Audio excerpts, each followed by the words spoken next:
Not everyone who asks for your help deserves it, and some people will drain you dry without a second thought. Here are types of people you should never waste your time, energy, or kindness on. Have you ever helped someone only to feel used or unappreciated afterward? It's a harsh reality. Sometimes your kindness ends up being taken for granted or even exploited. Helping others is noble, but not everyone deserves it. Some people won't value your efforts, while others will use you as a crutch or manipulate your generosity. In this video, we're going to explore the types of people you should stop helping, not because kindness is wrong, but because it's vital to protect your time, energy, and peace of mind. Let's dive in. 1. The perpetual victim. We've all encountered someone who seems to live in a constant state of crisis. Their life is a revolving door of drama, bad bosses, toxic relationships, financial woes, and endless bad luck. At first, you feel compelled to step in. You think, they just need a little help to get back on track. But no matter how much you do, it's never enough. I remember a friend who always had a problem. Let's call her Sarah. At first, she'd call me in tears, venting about her horrible boss. I'd listen for hours, offering advice and even sending her job listings to help her find something better. A few weeks later, she was upset about her boyfriend, then her landlord, then her unfair friends who didn't understand her. Each time, I dropped everything to be there for her. But over time, I noticed a pattern. Sarah wasn't taking any steps to improve her situation. She didn't apply for new jobs, kept going back to the same toxic relationships, and brushed off every suggestion I gave her. Instead, she always had a reason why things couldn't change. "It's just the way my life is," she'd say. At first, I blamed myself. Maybe I'm not giving the right advice. Maybe I'm not being supportive enough. But eventually, it hit me. Sarah didn't want help. She wanted attention. She wanted someone to validate her struggles without expecting her to take responsibility. Here's the harsh reality. Some people are addicted to the identity of being a victim. It's comfortable because it absolves them of accountability. If everything is someone else's fault, they don't have to do the hard work of changing their circumstances. And let me tell you, helping a perpetual victim is exhausting. It's not just your time that gets drained, it's your emotional and mental energy.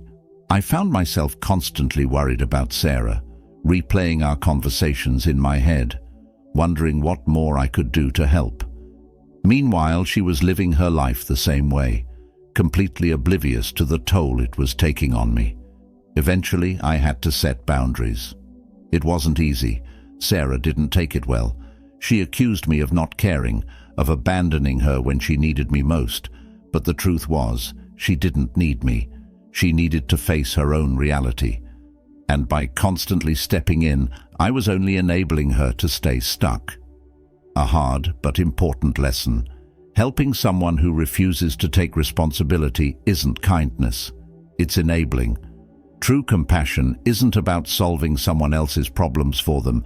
It's about giving them the tools and space to solve them on their own. Ask yourself this. Is your help making a real difference, or is it just feeding someone's cycle of helplessness? Are you truly supporting their growth, or are you becoming their crutch? Stepping back doesn't make you a bad person. In fact, it can be the most loving thing you do, not just for them, but for yourself. Because here's the truth, you can't save someone who doesn't want to be saved. And if you try, you risk losing yourself in the process. Save your energy for those who are willing to take the steps, no matter how small, toward bettering their lives. Those are the people who will value your help and turn it into something meaningful. The perpetual victim. They need to face their struggles on their own, to realize that no one else can save them but themselves. 2. The serial borrower. We all know someone like this, the person who always seems to need a little help. It starts innocently enough. They borrow a small amount of money, ask for a ride, or need you to step in and bail them out of a tight spot. You help because you care. And hey, it's no big deal, right? But then it happens again and again. Suddenly you realize you're their personal bank, chauffeur, therapist, or problem solver. I had a co-worker once. We'll call him Jake. Jake had a knack for borrowing small things, a couple of dollars for lunch, a ride home, or even help covering a bill when he forgot his wallet. At first, I didn't mind.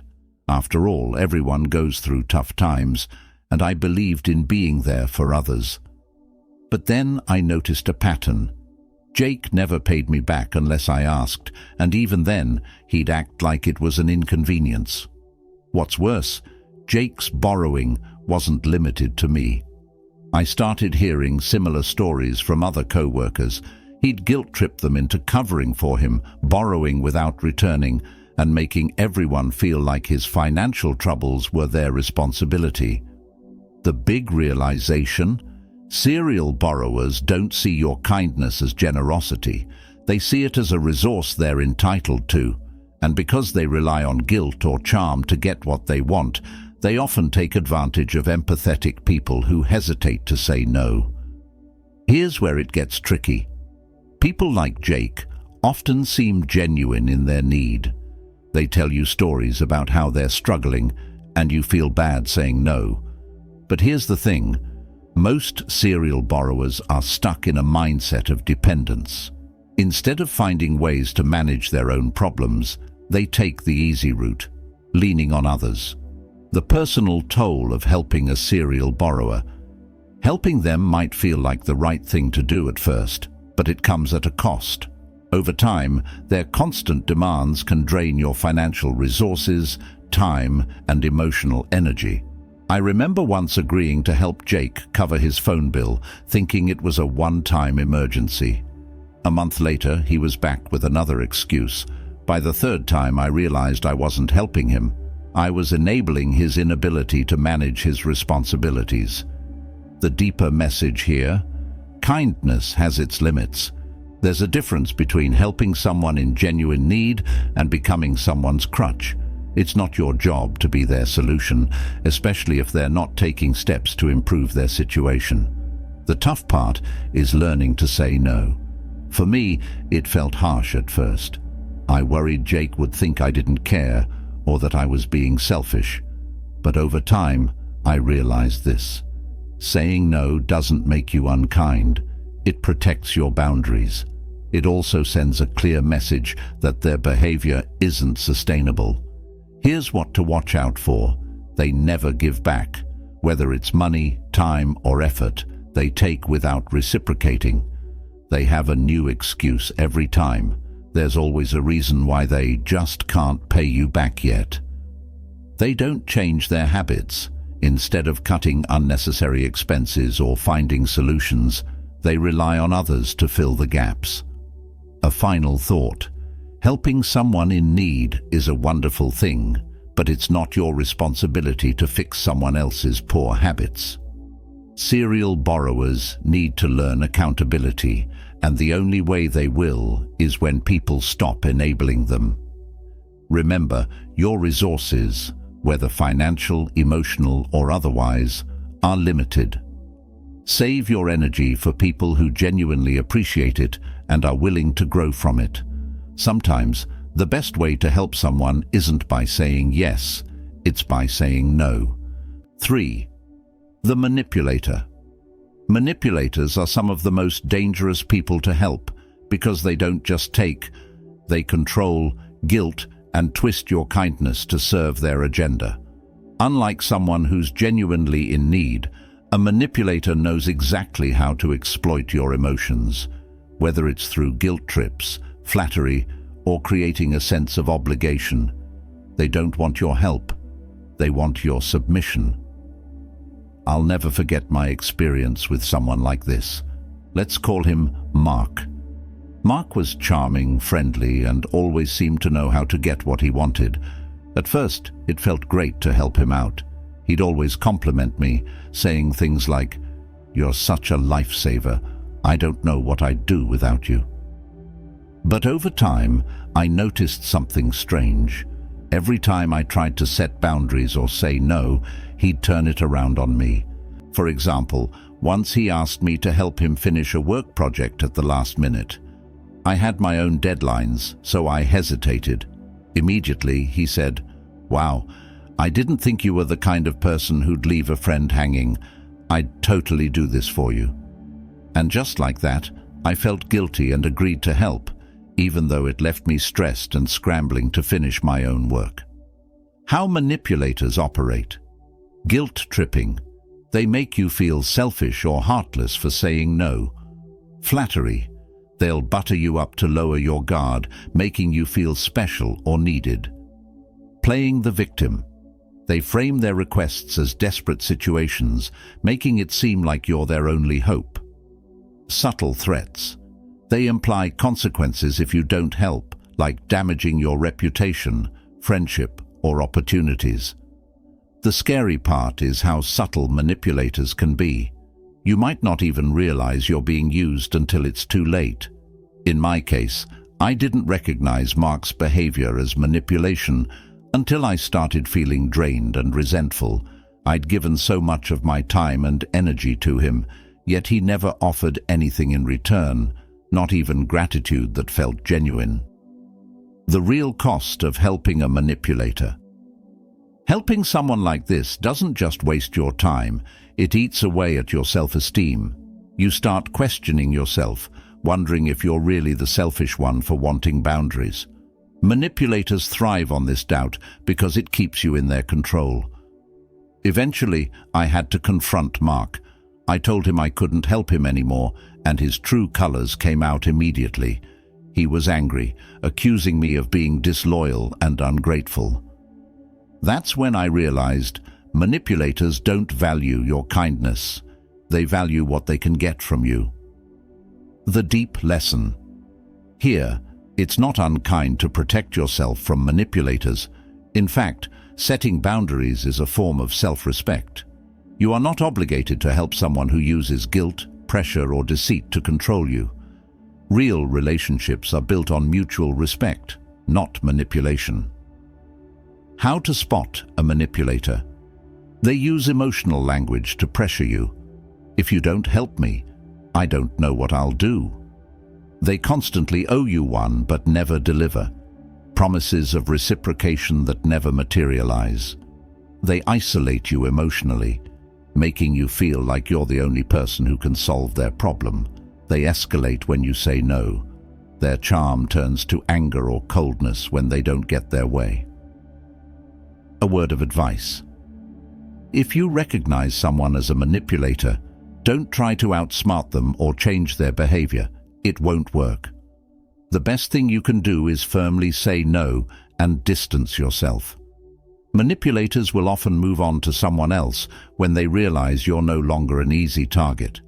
Your kindness is a gift, and it should go to people who genuinely appreciate it, not those who use it as a tool for their own gain. Helping a manipulator isn't kindness. It's allowing yourself to be controlled. Be firm, be strong, and most importantly, protect your peace. 4. The lazy dreamer. We all love a good dreamer, someone who dares to imagine a better future and works toward it. But there's another type of dreamer, one who talks endlessly about their big plans, but never lifts a finger to make them happen. These are the lazy dreamers.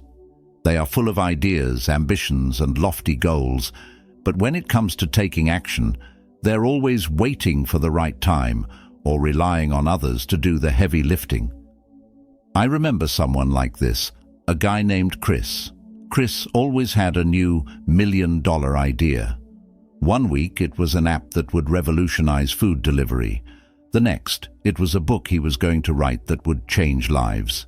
He'd spend hours talking about his vision, detailing every grand idea down to the tiniest feature or plot twist. At first, I was inspired by his enthusiasm. I even offered to help with some of the groundwork, thinking his passion would be contagious.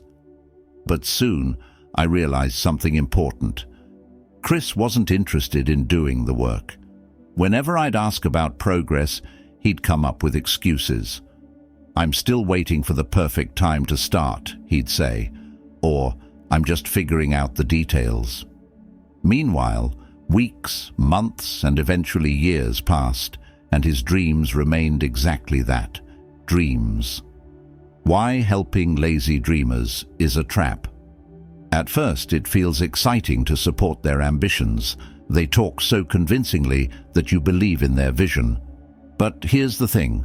Lazy dreamers are more in love with the idea of success than the process of achieving it. They enjoy the attention and admiration that comes from sharing their grand plans, but they're unwilling to put in the sweat and sacrifice it takes to make them real. When you help them, you end up carrying all the weight. They'll let you research, plan, and sometimes even invest your own resources while they sit back and talk about how amazing it's all going to be. And when it doesn't work out, they blame circumstances, other people, or the timing, but never themselves. The cost of helping a lazy dreamer. Helping a lazy dreamer doesn't just waste your time, it can derail your own goals. I spent weeks helping Chris design mock-ups for his app, connecting him with people in my network, and brainstorming strategies. In the end, none of it went anywhere because Chris wasn't willing to take the next step. I could have used that energy to pursue my own projects, but instead, I was left feeling frustrated and drained. The deep lesson: dreams are worthless without action, and while it's noble to want to support someone's vision, you can't carry their dreams for them. Success requires effort, and if someone isn't willing to put in the work, no amount of your help will make a difference. How to spot a lazy dreamer. They talk more than they act. Their ideas are endless, but there's no follow-through. They avoid accountability. They blame external factors, timing, resources, other people, when nothing gets done. They expect others to do the hard work. Whether it's funding, connections, or planning, they rely on others to execute their vision.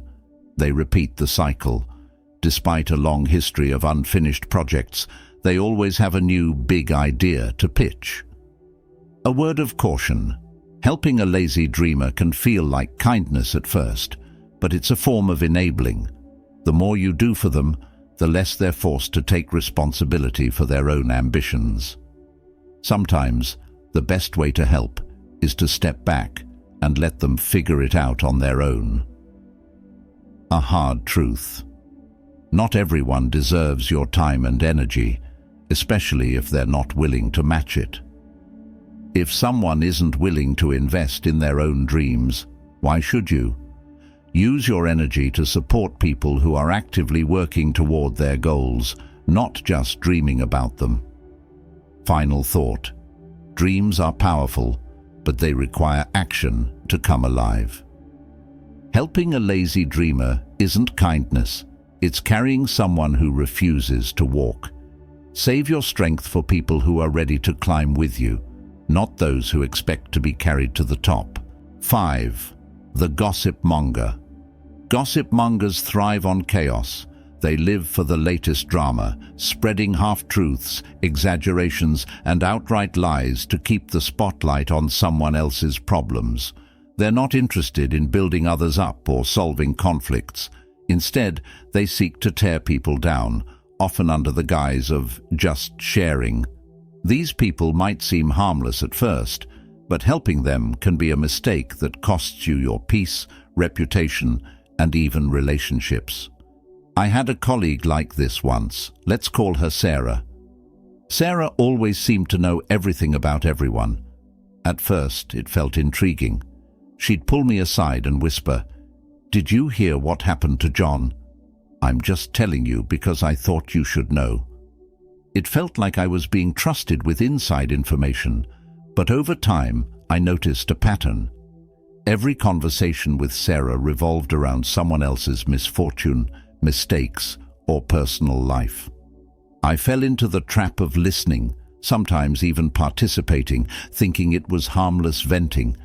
But then it hit me.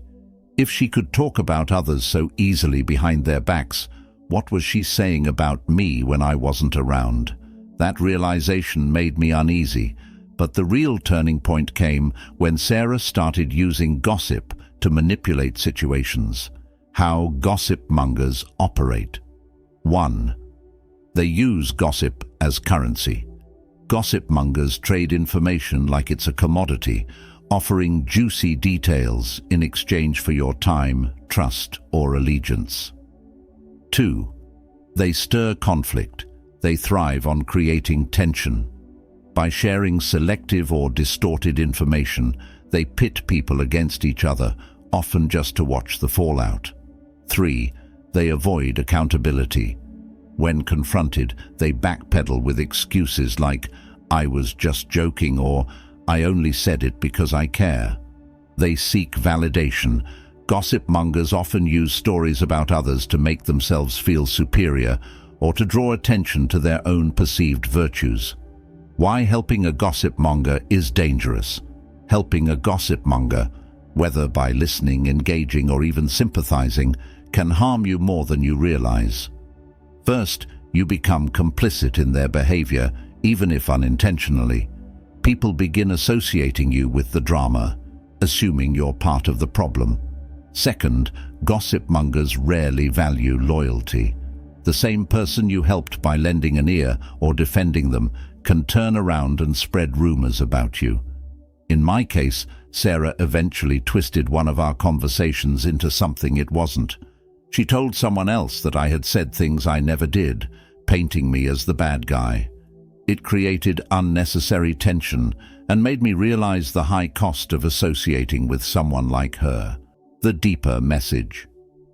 Gossip might seem harmless, even entertaining, but it's a toxic cycle that hurts everyone involved.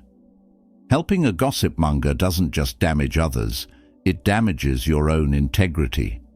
Trust, once lost, is incredibly hard to rebuild, and being linked to gossip can ruin your reputation, even if your intentions were innocent. How to spot a gossip monger? They always have news to share. Their conversations are filled with stories about others, often framed as shocking, scandalous, or secret. They never keep confidences. If they're sharing someone else's private matters with you, they'll do the same with yours. They thrive on drama. They seem to enjoy stirring the pot and are rarely interested in solutions or reconciliation. They downplay their role. When called out, they minimize their behavior, acting as if they were merely passing along harmless information. How to protect yourself? Refuse to engage. Politely but firmly steer the conversation away from gossip. Say something like, "I'd rather not talk about that," or "I'm not comfortable discussing someone else's business." Don't confide in them. Assume that anything you say could be shared with others. Call them out gently. If appropriate, let them know the impact of their behavior without attacking them. For example, "I think it's better to focus on resolving issues directly with the person involved." Distance yourself. If their behavior doesn't change, it might be best to limit your interactions with them. A hard truth. Helping a gossip monger by listening or participating enables their toxic cycle. It might feel like you're being a supportive friend or colleague, but in reality, you're only adding fuel to the fire. Worse, their actions can spill over into your life, dragging you into conflicts and tarnishing your relationships. The final lesson: your energy and attention are precious. Spend them on people who uplift others, not those who tear them down. Gossip mongers may seem entertaining or harmless, but their actions are corrosive. By refusing to engage, you not only protect yourself, but also take a stand for integrity and kindness. Let them talk while you focus on building something real, because words without purpose are just noise. 6. The competitive friend. Friendship is supposed to be about support, mutual respect, and shared growth, but every now and then you encounter someone who turns everything into a competition. The competitive friend isn't interested in celebrating your successes. They're too busy trying to one-up you. No matter what you do, they have to do it better, bigger, or faster, and helping someone like this can quickly become exhausting and even damaging. I had a friend like this once. Let's call him Adam. At first, Adam seemed inspiring, always driven, always chasing his goals. I admired his determination and thought it would push me to do better in my own life. But over time, I noticed something unsettling. Every time I shared an achievement, whether big or small, Adam would immediately shift the conversation to his own accomplishments. If I landed a new job, he'd talk about how much better his position was. If I started working out and shared a fitness goal, he'd respond with how much he could already lift or how fast he could run. At first, I tried to brush it off, thinking maybe he was just excited about his own progress. But then came the subtle put-downs. If I shared something I was proud of, he'd find a way to minimize it. That's good, but you know what you should have done instead? Or yeah, but I heard that doesn't really work. Why helping a competitive friend feels draining. Competitive friends rarely reciprocate the energy you put into the relationship. Instead of celebrating your wins, they view them as threats. When you try to support them, your encouragement often gets twisted into an opportunity for them to outshine you. Helping them chase their goals might feel like you're being a good friend, but in reality, you're just feeding their ego and enabling their need to compete. The problem with competitive friends: 1. They can't celebrate your wins. Every achievement you share becomes a trigger for their insecurities, leading them to downplay your success or shift focus to themselves. 2. They turn friendship into a contest. Even casual conversations can feel like a scoreboard, with them constantly trying to win the interaction. 3. They drain your energy. Supporting someone who is more focused on beating you than growing with you leaves you feeling undervalued and emotionally spent. 4. They undermine your confidence. Over time, their constant comparisons and subtle jabs can make you second-guess your own accomplishments. The deep lesson: a true friend sees your success as a shared joy, not a threat. Friendship is about lifting each other up, not competing to stay on top. Helping a competitive friend often means putting yourself in a position to be overshadowed or criticized, and that's not a healthy dynamic. How to handle a competitive friend: acknowledge their behavior, pay attention to how they react to your successes or how often they turn the conversation back to themselves. Set boundaries. You don't have to share every detail of your life with someone who can't handle it gracefully. Be selective about what you discuss. Avoid the game. Don't fall into the trap of trying to compete with them. Focus on your own journey instead of trying to keep up. Limit your support. Offer encouragement where appropriate, but don't overextend yourself for someone who can't reciprocate. Evaluate the friendship. If their competitive nature consistently brings negativity into your life, it may be time to distance yourself. A personal realization. After months of trying to help Adam with his goals and listening to him downplay mine, I realized the friendship wasn't balanced. Every interaction left me feeling drained and unappreciated. I decided to pull back, not out of malice, but out of self-respect. I stopped sharing my achievements with him and focused on surrounding myself with people who genuinely celebrated my wins and inspired me without comparison. A hard truth about competitive friends: sometimes their competitiveness isn't about you at all, it's about their own insecurities. They measure their worth by comparison, and helping them often reinforces this unhealthy mindset. You can't fix their self-esteem, and trying to do so will only pull you into their game. Final thought: a good friend is a teammate, not a rival. They cheer for you in your victories and stand by you in your struggles.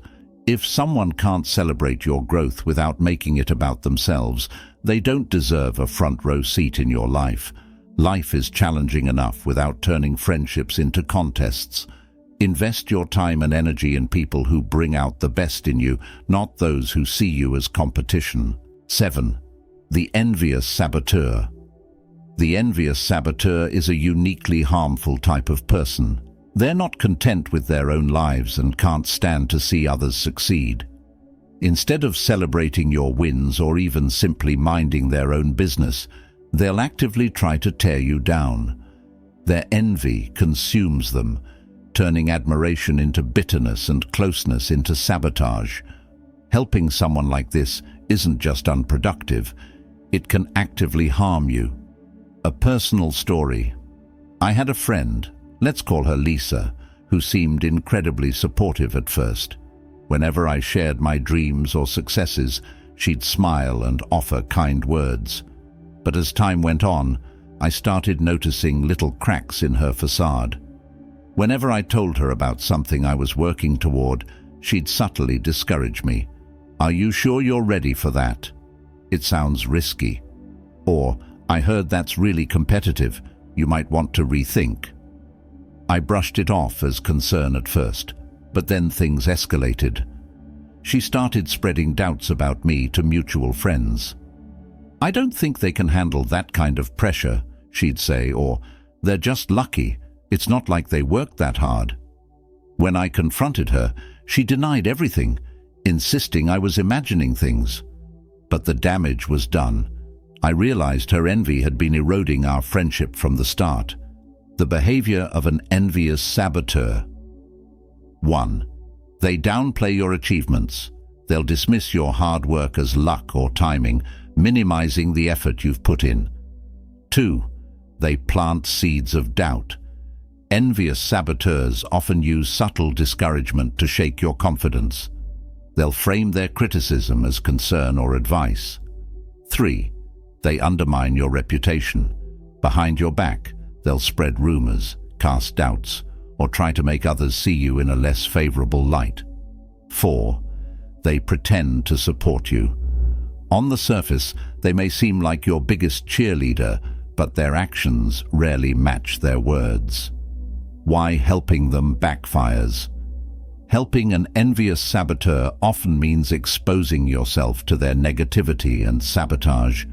These individuals don't want to grow alongside you, they want to pull you down to their level. Offering them advice, support, or even friendship often becomes a one-sided exchange, where you give and they take without gratitude or reciprocity. Worse, they may use the information or opportunities you provide to work against you. The deep message. Envy is a corrosive emotion, both for the person feeling it and for those around them. When you help someone who can't overcome their envy, you're essentially enabling their toxic behavior. It's a harsh reality, but some people will never be happy for you because your success reminds them of their own perceived failures. How to handle an envious saboteur. Recognize the signs. Pay attention to how they respond to your achievements. Are they genuinely happy for you, or do they try to downplay or criticize you? Limit your vulnerability. Be cautious about sharing your goals, plans, or successes with someone who has a track record of envy or sabotage. Set clear boundaries. If their behavior crosses the line, it's important to address it directly or create distance.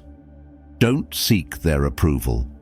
You don't need validation from someone who's invested in seeing you fail. Focus on your own journey and the people who genuinely support you. Focus on solutions, not drama. If they try to stir up conflict, don't get drawn into their games. Keep your focus on your goals and values. A tough truth. Envious saboteurs often don't realize or won't admit what they're doing. Their actions stem from their own insecurities, and no amount of your help can fix that. It's not your job to heal someone who is actively trying to hurt you. A final thought. Success can be polarizing. It attracts genuine supporters and hidden saboteurs. The key is to discern between the two.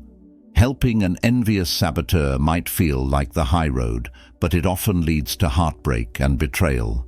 Instead, channel your energy into people who celebrate your wins as their own and who inspire you to become better. Life is too short to spend it battling someone else's demons, especially when those demons are aimed at you.